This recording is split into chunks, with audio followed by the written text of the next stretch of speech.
What's going on, everybody? Welcome back to the channel. Jake Shavink here, and today we're looking at a receiver who has gotten a little bit of hype recently in the draft circle and has really aced the pre-draft process so far when it comes to the Senior Bowl and the Combine. That is Mississippi wide receiver Jonathan Mingo. Now, Senior Bowl director Jim Nagy was hyping him up recently, talking about how NFL teams really like him. And again, that's part of acing the process for him. And at 6'1 3/4, 220 pounds, he's got the build of a running back and a flex tight end at the receiver position, which isn't quite common. Then he goes and runs a 4.46 at the combine in the 40-yard dash. Tested really well. He's an elite athlete. But he's a little bit more than just size and speed, and we're going to dive into that right now in this film room. Let's go. All right, guys, into the film room here, looking at Jonathan Mingo. Things you're going to highlight first. I wanted to highlight a few things before we get into the more in-depth stuff, but again, what he does really well when you're this big, at 6'1 3/4, 220, I'd love to see you to block a ton, and he really does. It's a great job sustaining block there, right against Georgia Tech. Asking him to be a wing guy down here against Arkansas. Just get enough of him so we can get this gap run to work out, and it does. Right, like he can do a lot here again in the slot. Take care of this guy, give us some space to work with, on a perimeter play. Once again, we're flexing the wing against LSU. Just get enough of this guy, right? Like he shows the ability as a blocker. Again, out in space here against LSU. How about put a guy in the ground? Perfect. Very nice. So, and he takes snaps in line too, and I think that's very important to note because he did this against Texas A&M. There's not Texas A&M film in this film room, but he did do this, and it's both against Arkansas here. Another quick look before we get into the meat of this. But again, another rep where he's lining up in line. He's putting his hand in the dirt. Right? Okay. So when we talk size and speed, right, what do we want to talk about? We want to talk about big guys who are going to win at the catch point and speedy guys are going to threaten vertically. He does both things very well. So here, a pretty simple glance route. Again, in this air raid offense, glance routes become more popular in the league, so let's win a few. Good job high pointing this through contact, and then, again, knows he's going to get hit here, and he does a great job surviving the ground. So here, some foot fire. Use your hands well. He's using his hands well when he's on this vertical plane. He's trying to stack guys. Let's go up and get the football here. And a really nice throw from Dart. Goes up and wins. And it's something, I'm going to talk about it later as well, but it's something he got a lot better with is his hands in this past season. It's something he definitely struggled with, a lot of body catching, but you see him, it works out a lot better for him. Okay, so now how about the speed? So safety's taking this crosser here. You're one-on-one and you didn't get hands on him. Bye-bye. Here's the 4.46 speed for 220 pounds. See ya. He's blowing by guys. He's gonna slice through your secondary. You're gonna cut through it. You're really gonna like him on play action. Look at this. Eyes are in here. Sell. Everything's run until it's not. And this is where you're gonna be able to stretch defenses. He's gonna be the vertical guy on some of these flood concepts, right? Where you're gonna stress defenses. He's gonna be able to run deep crossers really well with the speed he has. But sell, buy. Accelerating in an instant. We're behind everybody. There's no way we're getting caught. So it's just highlighting the speed. And again, here down bottom of your screen, tunnel screen. If you don't bring your hard hat to the party and you're going to go kind of weak at him to tackle, he'll shrug you off. And if he makes that first guy miss and there's daylight, boy, it's going to be hard to track him down. And he really dominated this Vanderbilt game with that speed. Now, we talked about him being kind of a running back, tight end type of build. How about this? Boom. How about contact balance there? Pick up a few extra yardage with a pretty decent form tackle attempt. Okay, so a couple things I want to highlight here just because, again, the air raid offense probably played into this a little bit where, we're running hitches and a lot of comebacks where we're not teaching, how to run these necessarily. But, again, there's good hip sync here with Mingo on this route. My issue is he's turning. He's not sinking his hips through and breaking back to the ball and exploding out of his transition. He's kind of stopping and turning, right? And he did it there. And I'm going to show this one again because this is a lot on the film, right? Just gather right here. Again, the air raid's asking him to do this. That's fine. But like when you look at guys like Chris Olave, I think is a really great example of this because he runs a million of these deep comebacks, deep hook routes where you need to sink your hips, which, again, like I said, he does a good job of this, right? Hips are sinking, right? And he did it on the last rep as well, but we need to sink, and explode and stay low through the break instead of raising up and just kind of turning to the ball. It works in this system, which is fine because you're facing a lot of off coverage, but that's not something you want to see at the NFL level. Okay, a couple things here that I think he just needs to be a better salesman with his routes, and we'll see flashes of this, but it's still just a mixed bag at this point. Again, defender has inside leverage. We're trying to win this route here to the inside. You have to do something. You either got a leverage step or you have to really threaten him to move him off of his space. He doesn't move. He's expecting you. You've decelerated into this break already. Your hips are dropped. Everything has told him basically that, again, he didn't press enough vertically on this route either. Everything told him that that's what he's doing. And again, here, defender's leveraged inside. We got to do something here.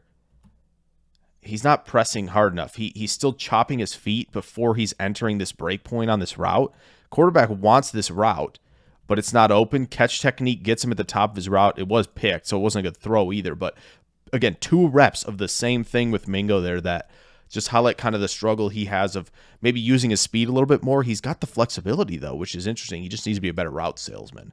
Okay, so something here. I think he does a better job pressing vertically, but my issue, route spacing for one, right? But again, he snapped this off and he let himself drift way deep. And then again, spacing, route spacing. Why are we in the same spot? Now, it might not be his fault necessarily, but again, when he letting that line drift a little bit like we talked about here, you're going to see that, right? He drifted a lot. And again, it might not be his fault, but route spacing, that's not a great rep there. Okay, we talked about the glance route already. Defender's leveraged inside. Honestly, QB, this defender's off, 6, 5, 5. You should be handing this off every time. I'm not sure why he's throwing this for one. But again, it shows you that I think he does okay here. This isn't necessarily bad per se. But my thing with this is he again, leveraged inside. We have to do something. I would prefer him to leverage step and stem at the defender. He does try to sell a little bit outside, but again, catch technique disrupts him at the route break, leads to an interception. But again, it's not all bad. Let's talk about the positives as well here with a lot of great clips here. We talked about the improved hands. How about arrogant hands? How about go one-handed out there, catch the football? Like he did a lot better. I mean, you see it here at the bottom of your screen. This is a much smoother transition for one, speed turn getting into your route. But how about go high point it?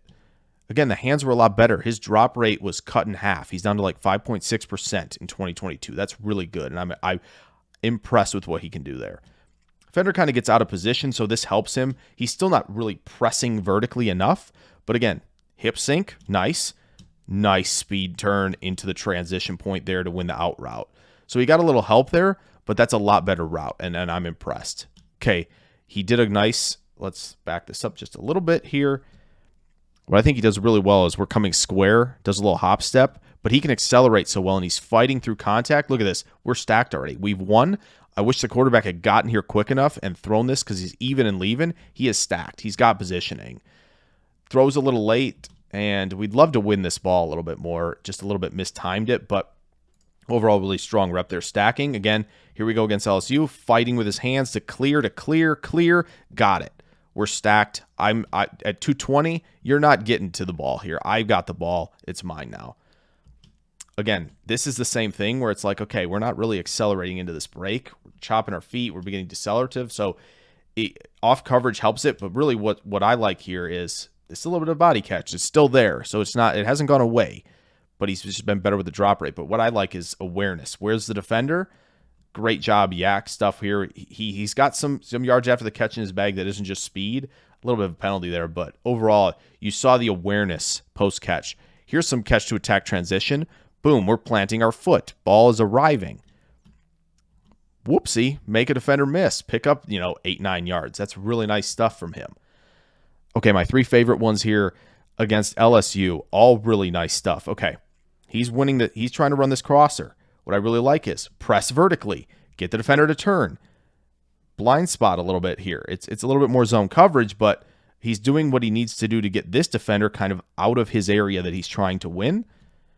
This is still a pretty good coverage here, but again, that pressure step, a lot of these really good receivers in the slot, in the Z that run these crossers, they're doing that. They're pressure stepping. So I really like that from him. The classic, of course. Boom, peek your head in on the double move, get this safety to bite. He has the acceleration. Great break. Great maintaining the speed through that break. He's one. Let's put that on him and get a touchdown. Okay, last one here. He's gonna have to handle some contact, whether he's playing on the perimeter, whether he's playing in the slot. Okay, so what I like here is we're fighting. Look at that. Look at the head snap. See the head snap? He's leaning into this route, and there's not a lot of separation he generates, but it's enough to where, okay, ready? Fight. Peek your head out to kind of, again, peek it with your head, lean against contact, snap the route off. A little bit better on the speed turn, but I think he did a pretty decent job overall.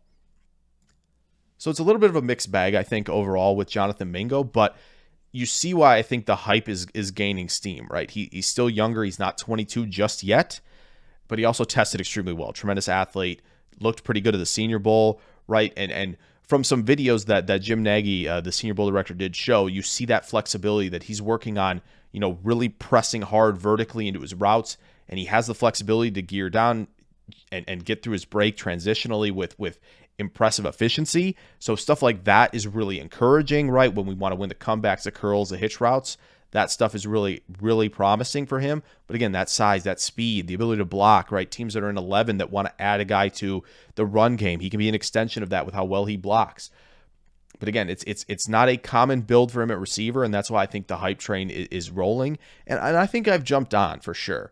So I hope you guys enjoyed this film room on Jonathan Mingo. If you did, drop a like there. Subscribe if you're new. Plenty more prospect profiles coming before the draft. I'll catch you guys in the next video. Farewell.